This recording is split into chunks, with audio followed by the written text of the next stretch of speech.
ஓம் சதாசிவசமாரம்பாம் சங்கராச்சார்யமத்யமாம் அஸ்மதாச்சாரியபர்யந்தாம் வந்தே குருபரம்பராம். ஓம் நாராயணம் நமஸ்கிருத்ய நரம் சைவ நரோத்தமம் தேவீம் சரஸ்வதீம் வியாசம் ததோ ஜெயமுதீரயேத். ஹரி ஓம். இப்பொழுது துரோணர் என்ன பண்றார்? நம்ம கிட்ட எல்லாம் வித்தைகளை கற்றுக்கொண்ட இந்த குரு குமாரர்கள் எல்லாருக்கும் என்ன திறமை இருக்கிறது, அதுவும் ஒரு லட்சியத்தை பார்த்து அவளை அம்பு அடிக்க சொன்னா அவளுக்கு எந்த அளவுக்கு சாமர்த்தியம் இருக்கு அப்படின்னு டெஸ்ட் பண்றதுக்கோசரம் இந்த குழந்தைகளை எல்லாரையும் கூட்டிக் கொண்டு ஒரு இடத்துக்கு போறார்.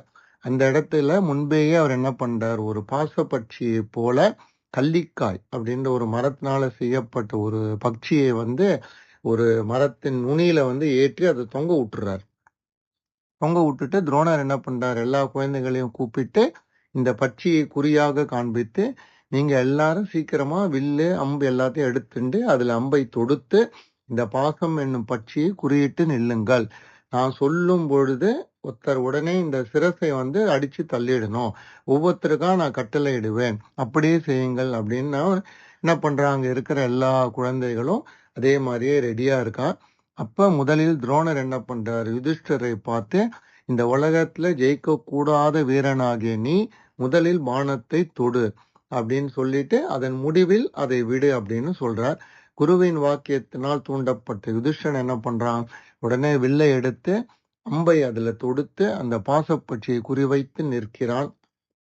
கொஞ்ச நேரம் கழிச்சு துரோணர் என்ன பண்றார், வில்லை வைத்து கொண்டிருக்கும் யுதிஷ்டனை பார்த்து கொஞ்ச நேரம் கழிச்சு, ராஜகுமாரா, மரத்தின் நுனியில் இருக்கும் பாசப்பட்சியை நீ பார்க்கிறாயா அப்படின்னு கேட்டதுக்கு யுதிஷ்டன் ஆமாம் பார்க்கிறேன் அப்படின்றான்.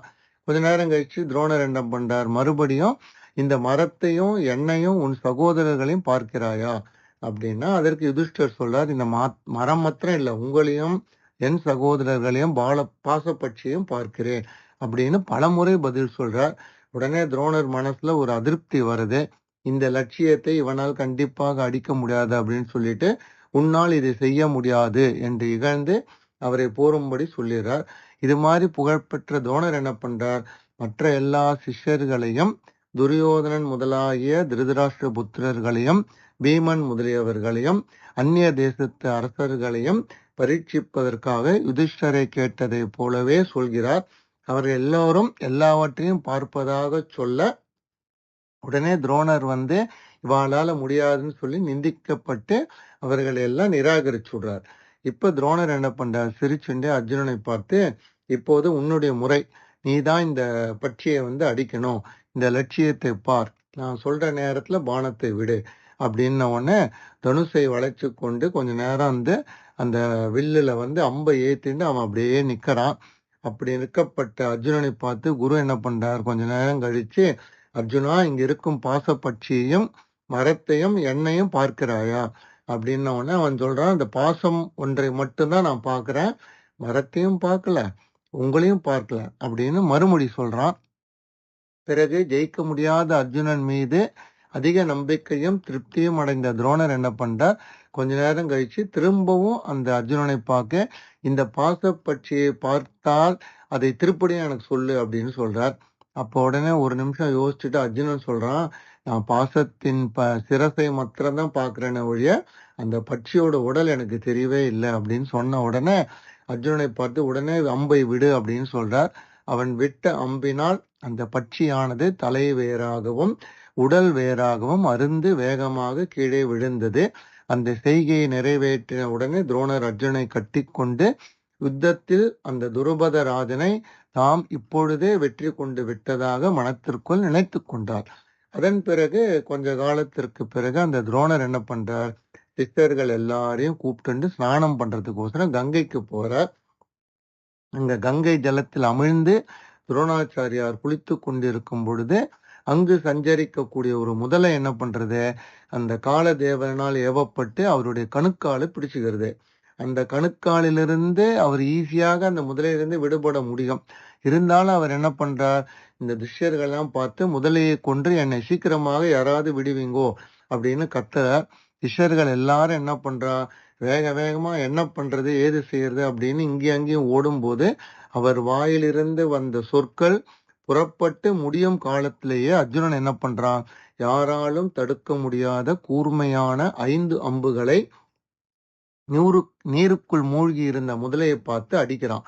அப்போது எல்லாரும் என்ன பண்றதுன்னு தெரியாம சுத்தின்னு இருக்கும்போது அர்ஜுனன் குருவினுடைய பாதத்தை பிடித்த முதலையை அந்த அம்புகளால் துண்டு துண்டாக செய்தவுடன் துரோணர் மிகுந்த சந்தோஷப்படுகிறார்.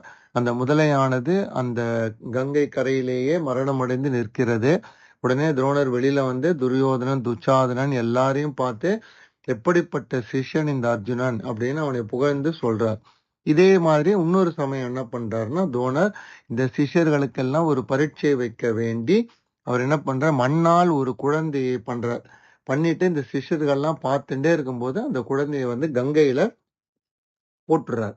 போட்டுட்டு எல்லா சிஷ்யர்களையும் கண்களை துணியினால் கட்டி கொண்டு வில்லை கொடுத்து கண் கட்டினபடியே ஜலத்தில் இருக்கிற இந்த குழந்தையை அடியுங்கள் அப்படின்றார். உடனே சமர்த்தனாகிய அர்ஜுனன் ஜலத்தில் மூழ்கி இருந்த சிசு பதுமையை 15 பானங்களால் அடிக்கிறான். அந்த கிரியையெல்லாம் பார்த்த துரோணர் எல்லா சிஷ்யர்களிலும் சிறந்தவன் அர்ஜுனன் என்று அப்போதே நினைத்து கொள்கிறார்.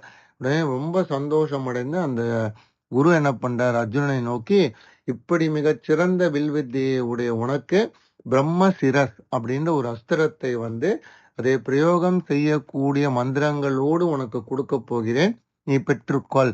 இது எந்த வகையிலையும் மனிதர்கள் மேல பிரயோகிக்க கூடாது. அதே மாதிரி நம்மளை விட அற்ப சக்தி உள்ளவன் மேலும் இதை பிரயோகிச்சனா இந்த உலகமே எரிந்துவிடும். அதனால் இந்த லோகங்களில் இந்த அஸ்திரம் மிக மிக மிக நிகரற்றது என்று சொல்லப்படுகிறது. இதனை நியமத்துடன் வாங்கி கொண்டு இனிமேல் என்ன பண்ணணும், யுத்தத்துல மனிதர் அல்லாத தேவர் முதலிய சத்துருக்கள் யாராவது உன்னை கஷ்டப்படுத்துவாராயின் அப்பொழுது இந்த பிரம்ம சிரஸ் என்ற அஸ்திரத்தை நீ உபயோகித்து அவளை வதம் செய்யலாம் அப்படின்ன உடனே அர்ஜுனன் என்ன பண்றான், மிகுந்த மரியாதையோடு அப்படியே என்று சொல்லி பிரதிஷ்டை செய்து அந்த அஸ்திரத்தை முறையாக அவர்கிட்ட பெற்றிருக்கிறான். அப்ப குரு சொல்றார், இந்த உலகத்தில் உன்னை போன்ற ஒரு வில்லாளி இருக்க போவதும் இல்லை, இருந்ததும் இல்லை அப்படின்னு சொல்லி சந்தோஷப்படுகிறார். இப்படி குழந்தைகளுக்கு செம்மையாக பாடம் சொல்லி கொடுத்த துரோணர் ஒரு நாள் திருதராஷ்டிரன் அரண்மனையை அடைந்து அங்கு இருக்கக்கூடிய மந்திரிமார்கள் மற்றும் பீஷ்மர் இவ எல்லார்கிட்டையும் இந்த குழந்தைகள் எப்படி தன்னிடத்தில் குருகுல வாசத்தில் இருந்து வித்தையை கற்று தேர்ந்திருக்கிறார்கள், அவர்கள் உங்களுடைய அனுமதியின் பேரில் தங்களுடைய திறமையை காண்பிக்க செய்ய கடவீர் அப்படின்னு சொல்றார். உடனே திருதராஷ்டிரன் என்ன பண்றார், ரொம்ப சந்தோஷத்தோட, நீங்க எங்க குலத்துக்கு மிகப்பெரிய காரியத்தை செய்திருக்கிறீர்கள், இந்த காரியத்துக்கோசரம் இந்த நாட்டுல எந்த இடத்துல என்ன பண்ணணும்னு நீங்க நினைக்கிறீங்களோ அதையெல்லாம் நீங்க அப்படியே செய்யலாம், அதுக்கான உரிமையை உங்களுக்கு நான் கொடுக்கிறேன். அதனால இந்த அஸ்தினாபுரத்தில் என் புத்திரர்களின் வில் வித்தையை அவர்கள் காண்பிக்கும் பொழுது எல்லோரும் கண் உள்ள அனைவரும் பார்த்து சந்தோஷிக்கும் பொழுது கண்ணில்லாத எனக்கு அதுவே மிகப்பெரிய சந்தோஷம், இதை விட பெரிய சந்தோஷம் எனக்கு கிடைக்காது அப்படின்னு மகிழ்ந்துட்டு உடனே விதுரரை பார்த்து ஆச்சாரியார் என்ன சொல்கிறாரோ அதற்கு ஏற்றபடி அவருக்கு வேண்டிய விஷயங்களை செய்து கொடுப்பாயாக அப்படின்றார். உடனே விதுரர் என்ன பண்றார், மகாராஜா கிட்ட அனுமதி பெற்றுக்கொண்டு மேடு இல்லாமலும் பள்ளம் இல்லாமலும் மரங்கள் இல்லாமலும் புதர்கள் இல்லாமலும் வடக்கே தாழ்ந்து இருக்கிற ஒரு அழகான இடத்தை ஏற்பாடு செய்கிறார். அந்த இடத்துல ஒரு நல்ல தினத்தில் நட்சத்திரம் திதி எல்லாம் கூடிய வர ஒரு தினத்துல பலி செய்து அந்த பலிக்காக பட்டணம் முழுவதும் பறையெடுத்து எல்லாரிடத்தும் இருந்து பலியை பெற்று சாஸ்திரப்படி எல்லாத்தையும் கரெக்டா பண்றார். அந்த இடத்துல ஒரு பெரிய அரங்கம் கட்டப்படுகிறது. அதில் ஸ்திரீகளுக்காக அவர்கள் அமர்வதற்காக எல்லா விதமான ஆயுதங்களோடு கூடிய காவல்களையும் அதிக உயரமுள்ள மஞ்சங்களையும் மிகப்பெரிய பல்லக்குகளையும் செய்விக்கிறார். அதே மாதிரி திருதராஷ்டிர மகாராஜா மற்றும் மந்திரிகள் அமர்வதற்கான உயர்ந்த இடத்தையும் கட்டி வைக்கிறார். பின்னர் அந்த குறிப்பிட்ட தினம் வந்தபோது திருதராஷ்டிர மகாராஜா வியாசர் மற்றும் சபையோர் அனைவரும் அந்தப்புற ஸ்திரீகளோடும் மந்திரிகளோடும் பீஷ்மரையும் ஆச்சாரியாயும் அழைத்து கொண்டு அந்த அரங்கத்தில் நுழைகிறார்கள். அப்பொழுது அந்த அரங்கம் பார்ப்பதற்கே தேவலோகத்தில் இருக்கக்கூடிய ஒரு பட்டினம் போல மிக அழகாக இருக்கிறதா. அதே சமயத்துல காந்தாரியும் குந்தியும் மற்றும் உள்ள ராஜஸ்திரீகளும் தங்கள் தங்கள் தாதிகளோட விருதுகள், கொடுக்கப்பட வேண்டிய விருதுகளை எடுத்துக்கொண்டு தேவஸ்திரீகள் எப்படி மேருமலையில் ஏறுவார்களோ அதுபோல சந்தோஷத்தோடு அவரவர் மஞ்சங்களில் ஏறி அமர்ந்து கொள்கிறார்கள். அந்த பட்டினத்தில் உள்ள அனைத்து வருணத்தாரும் ராஜகுமாரர்களின் ஆயுத பரீட்சையும் அதை அவர்கள் செய்து காண்பிக்கும் முறையும் பார்த்து சந்தோஷப்படுவதற்காக ஒரு நொடியில் அந்த அரங்கத்தை எல்லாரும் நிரப்பிடுறா. அரங்கம் பூரா ஒரே உற்சாகமா இருக்கு, ஏகப்பட்ட சத்தமா இருக்கு. அந்த சமயத்துல வெண்மையான ஆடையை உடுத்தி வெளுப்பான யக்ஞோபவீதம் தரித்து வெளுத்த தலைமயிரோடு வெளுப்பான மீசை தாடிகளை உடைய வெளுத்த புஷ்ப சந்தனங்களை அணிந்தவராகிய துரோணாச்சாரியார் தன்னுடைய மகனாகிய அஸ்வத்தாமனுடன் அரங்கத்திற்குள் பிரவேசிக்கிறார். அந்த அரங்கத்தில் பிரவேசித்த துரோணர் வியாச பகவானுடைய அனுமதியை பெற்றுக்கொண்டு சிலம்ப கூடத்தில் உள்ள எல்லா ஆயுதங்களுக்கும் பூஜையை செய்விக்கிறார். அதன் பின்னர் திருதராஷ்டிர மகாராஜா, துரோணர், கிருபர் மற்றும் அனைவருக்கும் அனுமதியை பெற்றுக்கொண்டு குமாரர்களை தங்கள் தங்கள் வித்தைகளை செய்து காண்பிக்குமாறு ஆணையிடுகிறார். அந்த சமயத்தில் எல்லா ராஜகுமாரர்களும் அவர்களுக்கு ஏற்பட்ட விதமாக ஆடைகளை அணிந்து கொண்டு கச்சைகளையும் தூளிகளையும் எடுத்துக்கொண்டு வில்லுகளை எடுத்துக்கொண்டு அரங்கத்துக்குள்ள பிரவேசிக்கிற அழகை பார்த்து ஜனங்களுக்கு அவ்வளோ சந்தோஷமா இருக்கு. எல்லாரும் அவளுக்கு கற்பிக்கப்பட்ட வித்தைகளை மிகச் சிறப்பாக செய்து காண்பிக்கிறார்கள். அதையெல்லாம் பார்த்து ராஜகுமாரர்களின் பெற்றோர்களும் மற்ற அஸ்தினாபுரத்து நகரவாசிகளும் சந்தோஷத்தோடு கரகொலி எழுப்புகிறார்கள். அந்த சமயத்தில் யுதிஷ்டர் என்ன பண்றார்? தன்னுடைய திறமையான தேர் ஓட்டும் திறமையும் ஈட்டி எறிவதில் வல்லவரான வித்தையும் காண்பிக்கிறார். இதையெல்லாம் பார்த்து குந்தி மற்றும் விதுரர், பீஷ்மர் அனைவருக்கும் ஆனந்த கண்ணீர் சொரிகிறது. அதுல சில பேர் என்ன பண்றா, அவ பேர் பொறித்த அம்புகளை அவ பெற்றோர்களிடத்தில் விடுகிறார். சில பேர் விட்ட அம்பு தலைப்பாகி தரிக்கிறது, சில பேருடைய காலில் விடுறது, சில பேர் அதுக்கு பயந்துன்னு சீட்டுக்குள்ள குனிஞ்சுகிறா. இந்த மாதிரி நிகழ்வுகள் எல்லாம் நடந்து கொண்டிருக்கும் பொழுது திடீரென்று அந்த கூட்டத்துல கந்தர்வன் ஒருவன் கந்தர்வ நகரத்தில் நுழைந்தது போல ஒரு அழகான வீரன் ஒருவன் குதிரை மேல் ஏறி நுழைகிறான். அந்த சத்தத்தை கேட்ட உடனே அரங்கத்துல எழுந்த ஒரு மிகப்பெரிய சத்தத்தை பார்த்து திருதராஷ்டிரன் பக்கத்தில் இருக்கும் விதுரரை கேட்கிறார். அப்போ அந்த அரங்கத்தின் வாயிலில 2 வீரர்கள், பீமனும் துரியோதனனும் 2 மலை ஒரே சிகரம் உள்ளது போல ஒன்றாக கையில் கதாயுதத்துடன் அந்த அரங்கத்தில் நுழைகிறார்கள். நுழைந்த அவர்கள் தங்கள் திறமையை மிகச் சிறப்பாக அந்த இடத்தில் காட்டுகிறார்கள். அதை பார்த்த உடனே ஜனங்களுக்கு ரொம்ப மகிழ்ச்சி ஆகிறது. அதனால கூட்டத்துல இருக்கிற ஜனங்கள்லாம் என்ன பண்றா, சில பேருக்கு துரியோதனனை பிடிச்சிருக்கிறது, சில பேருக்கு பீமனை பிடிக்கிறது. அதனால சில பேர் என்ன சொல்றா, குருராஜனே வெற்றி பெறுக அப்படின்றா. சில பேர் பீமனே வெற்றி பெறுக அப்படின்ன உடனே இந்த மாதிரி கூட்டத்துல பிரிவு கத்தக்கூடாது என்பதற்காக துரோணர் தன்னுடைய புத்திரனான அஸ்வத்தாமனை நோக்கி இந்த 2 மகா வீரர்களையும் அடக்கு, இவர்கள் பயிற்சியில் தேர்ந்தவர்கள், அரங்கத்தில் அவர்களால் கலக்கம் வரக்கூடாதுன்னு சொன்ன உடனே அஸ்வத்தாமன் உடனே எழுந்துகிறான்.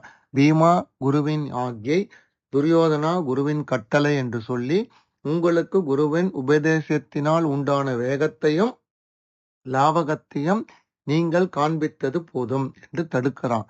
அப்படி தடுத்த க்ஷணத்திலேயே பிரளய காலத்துல வர காற்று சட்டுன்னு நின்று போற மாதிரி அவ 2 பேரும் தங்களுடைய திறமையை நிறுத்தி கொண்டு அமைதியாக இருக்கிறார்கள்.